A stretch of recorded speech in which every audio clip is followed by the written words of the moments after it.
Ito naman guys, yung kanyang panglima. Hi guys! So, nakalmot pala si Yose ng pusa no kahapon.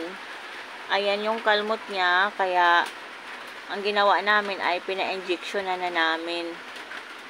So, galing na kami sa doktor. Ito yung kanyang unang injection. Ito naman yung pangalawa at pangatlo. Meron pa siya dito sa legs niya. Ito naman yun ay ang pang-apat. Ito naman guys, yung kanyang panglima. So, ang ginawa sa kanyang vaccine, 5 years na yung expiration. Parang na siya, package na siya. Dalawang gamot tinuturok para kung makagat siya in case uli or makalmot, wala nang booster. Basta yung expiration nitong kanyang mga turok after 5 years pa.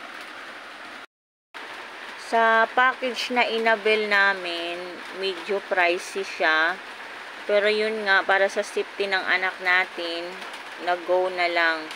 Meron ding mga gamot na kailangang inumin in case na pagkaroon siya ng lagnat. Pero yung total talaga doon sa amount na inabil namin sa vaccine na ito na mag-lasting siya for 5 years, ay aabot siya ng 5K, 7K? 6 to 7K.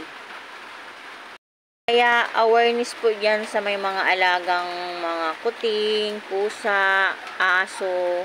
Iwasan talaga nating makalmot or makagat yung mga anak natin kasi yung gastos po ay hindi siya ganun lang. Pwede naman po sana sa public like RITM, pero dahil nga ngayon is bagyo sa kamaulan, hindi nagbiyahe papunta doon kasi medyo may kalayuan na talaga siya.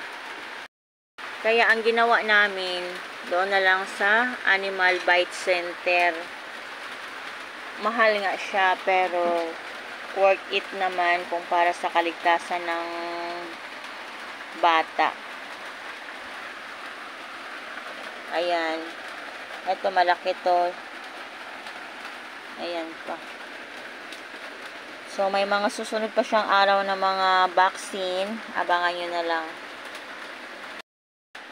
Dito siya guys, malaking karayom yung ginamit. Ayan o, kung makikita ninyo.